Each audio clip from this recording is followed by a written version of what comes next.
दोस्तों, आज का टॉपिक है ससुराल आए दामाद जी की कहानी। शादी के बाद पहली बार ससुराल वो एक दिन की छुट्टी लेकर उससे मिलने आया था। आते वक्त पहली बस छूट गई थी तो रात 8 के बदले 10:15 बजे पहुंचा ही था। दामाद पहली बार घर आए तो खाना गरम ही परोसा जाना था।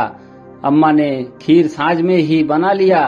पूरी सिर्फ खाते वक्त तला जाना था। पूरी तलने और खाते पीते आधी रात बीत गई।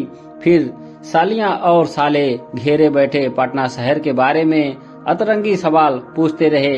वो भी बिना चित्ते और उकताते प्यार से सब बता रहा था, मगर नजरें अपनी दुल्हन के अलता लगे पाँव को तो वही सुर्ख लाल चूड़ियों को पावजेब से जा उलझ रही थी।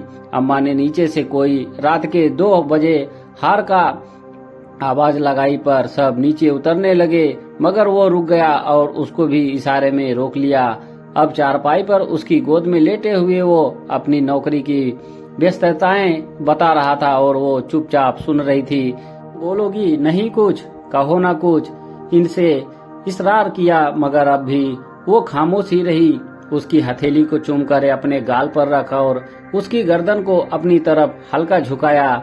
अरे तुम रो रही हो, क्यों रो रही हो?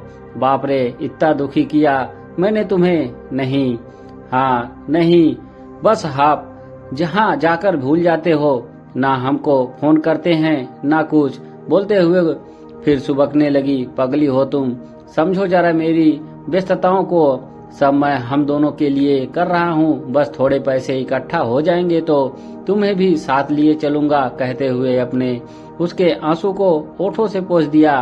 पता नहीं फिर रात कैसे निकली और कैसे सुबह हो गई। उसकी नींद खुली तो वो चारपाई पर अकेले था। आसपास कोई न था।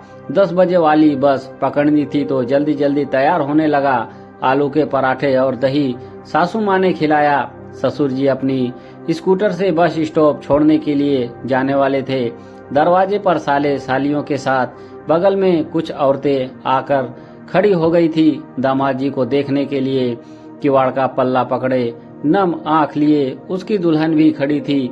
जी में आया कि जाकर उसको एक बार गले से लगा ले, उसका माथा चूम ले, मगर ससुराल और बड़े छोटों का लिहाज उसे ऐसा करने न दिया।